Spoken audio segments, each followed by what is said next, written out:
ఆంధ్ర రాష్ట్రంలో కొంతమంది విచ్ఛిన్నకారులు సంఘ విద్రోహ శక్తుల రూపంలో ఈ రాష్ట్ర మనోభావాలు దెబ్బతినే విధంగా ఇష్టానుసారం కామెంట్స్ చేస్తున్నారు. అందులో రామ్ గోపాల్ వర్మ ఈ మధ్యకాలంలో చాలా ఘోరాతి ఘోరంగా, రే ఆంధ్రోడా నీ తాట తీయడానికి వస్తున్నాం, టైగర్ కేసీఆర్ విల్ కమ్ అంటూ ఇష్టానుసారం ఆంధ్రప్రదేశ్ ప్రజల మనోభావాలు దెబ్బతినే విధంగా ఇష్టానుసారం మాట్లాడినటువంటి వీడియో ఒకటి వైరల్ అవుతుంది. గతంలో ఇదే విధంగా మాట్లాడినటువంటి కత్తి మహేష్ అనే వ్యక్తిని నగర బహిష్కరణ చేశారు. మరి అతనికి వర్తించినటువంటి చట్టాలు ఇతనికి ఎందుకు వర్తించడం లేదు? రామాయణ మహాభారత గ్రంథాలను కూడా ఇష్టానుసారం అపహాస్యం చేస్తూ సీతమ్మవారి కోసం, అలాగే హిందూ ధర్మంలో ఎంతో పవిత్రంగా కొలిచేటటువంటి అఖండ భారతీయులు పవిత్రంగా కొలిచేటటువంటి భగవంతుల్ని అందరినీ కూడా ఇష్టానుసారం ఘోరాతి ఘోరంగా మాట్లాడుతున్నటువంటి రామ్ గోపాల్ వర్మ మీద పీడీ యాక్ట్ ప్రవేశపెట్టాలని, అలాగే రామ్ గోపాల్ వర్మని ఇంటెన్షనల్గా ప్రమోట్ చేస్తున్నటువంటి ఒక యాంకర్ స్వప్న, ఆమె కూడా అతని అసాంఘిక కార్యకలాపాలని వీడియోలని అన్నిటిని కూడా ప్రమోట్ చేస్తుంది. ఇవన్నీ కూడా చట్ట వ్యతిరేకమైనటువంటి చర్యలు. అలాగే రామ్ గోపాల్ వర్మ ఒక వీడియో చూశాను. ఆ వీడియోలో ఇండియన్ ఆర్మీ అంటే మన భారతదేశంలో సైన్యం త్యాగాలకి వాళ్ళ కుటుంబాలను వదిలేసి ఈ దేశ రక్షణ, అలాగే ప్రజల భద్రత, ఇవే ప్రధాన లక్ష్యంగా వాళ్ళు ప్రాణత్యాగాలకు కూడా సిద్ధపడుతున్నారు. అలాంటి గొప్ప వీరుల్ని ఎంత ఘోరంగా ఏంటంటే ఆ ఉద్యోగమే ఎందుకు పనికిరానటువంటి ఉద్యోగం అన్నట్టుగా చాలా చులకనగా ఇండియన్ ఆర్మీని దృష్టిలో పెట్టుకొని చాలా చులకనగా మాట్లాడాడు. ఇవన్నీ కూడా అతను పైశాచికత్వాన్ని మాకెందుకో ఒక అనుభవం రాష్ట్రీయ ప్రజా కాంగ్రెస్ పార్టీ నుంచి ఈ రాష్ట్రంలోని ఈ దేశంలోని ఒక విధమైనటువంటి మతపరమైనటువంటి విధ్వంసాలు సృష్టించాలి, అలాగే ప్రాంతీయ విధ్వంసాలు సృష్టించాలి, ఎవరికో పాశ్చాత్య దేశ ఉన్మాదులకి మేలు చేయాలి అని అక్కడి నుంచి ఫండ్స్ కలెక్ట్ చేసుకుంటూ ఈ విధమైనటువంటి వీడియోలని సర్క్యులేట్ చేస్తున్నటువంటి ఈ రామ్ గోపాల్ వర్మ అనే అనుమానాలు వ్యక్తం అవుతున్నాయి. దాని మీద ఇతని మూలంగా ఈ సమాజానికి చాలా ప్రమాదం ఉంది. కానీ రామ్ గోపాల్ వర్మని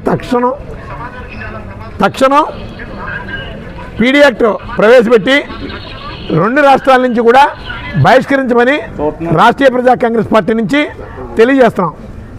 ఆంధ్రప్రదేశ్, తెలంగాణ రాష్ట్రాల నుంచి రామ్ గోపాల్ వర్మని బహిష్కరించాలి. దీంట్లో భాగంగా రాష్ట్ర ముఖ్యమంత్రి చంద్రబాబు నాయుడు గారికి, అలాగే ఏపీ డీజీపీ వారికి, అలాగే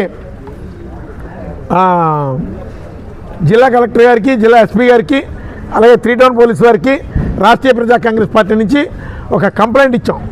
ఖచ్చితంగా దీని మీద దేశ భద్రత, సామాజిక భద్రత, ప్రజా భద్రతని దృష్టిలో పెట్టుకొని, శాంతి భద్రతల్ని దృష్టిలో పెట్టుకొని ఖచ్చితంగా రామ్ గోపాల్ వర్మ మీద కఠిన చర్యలు చేపట్టాలి, పీడీ యాక్ట్ ప్రవేశపెట్టాలని చెప్పి మేము కంప్లైంట్ ఇచ్చాం.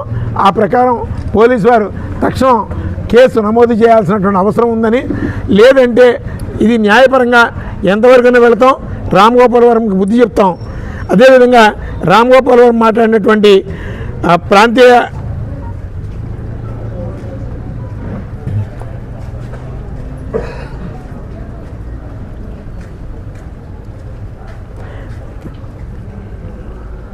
ప్రాంతీయ విభేదాలు రెచ్చగొట్టే విధంగా ఆందోళనలు ఎలా తిడుతున్నాడు చూడండి. ముఖాల మీద ఊసినవు, మా బాడీల మీద నడిసినవు ఆంధ్రుడా, వస్తున్నా నీ తాట దెయ్యానికి వస్తున్నా, టైగర్ కేసీఆర్ కమింగ్ సూన్. ఇప్పుడు 2 రాష్ట్రాలు విడిపోయినటువంటి రాష్ట్రాల్లో మరలా ఇంకో అశాంతిని ప్రేరేపించడం, ఆంధ్ర తెలంగాణ మధ్య చిచ్చు పెట్టడం, ఆంధ్ర వాళ్ళని వ్యక్తిగతంగా ఆంధ్ర మనోభావాలు దెబ్బతినే విధంగా ఇతను ఇష్టానుసారం మాట్లాడుతున్నాడు. ఎందుకు మాట్లాడుతున్నాడో, ఎవరు మాట్లాడిస్తున్నారో తెలియదు. దీని వెనక ఏదో కొన్ని అదృశ్య శక్తులు ఉంటాయి. అందుకని రాష్ట్ర ప్రయోజనాల దృష్ట్యా, శాంతి భద్రతల దృష్ట్యా ముందు ప్రభుత్వం వెంటనే స్పందించి ఇతని మీద పీడీ యాక్ట్ని ఇమ్మీడియట్గా కట్టాలి.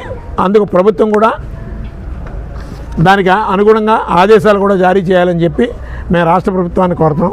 ఇది ఏమాత్రం ఆలస్యం చేస్తే ఈ రాష్ట్రానికి చాలా ప్రమాదకరమైనటువంటి పరిస్థితులు పొంచి ఉన్నాయని ఈ సందర్భంగా తెలియజేస్తున్నాం. అలాగే భవిష్యత్ కార్యాచరణ కూడా మేము తెలియజేస్తాం. రామ్ గోపాల్ వర్మకి ఖచ్చితంగా గుణపాఠం చెప్తాం.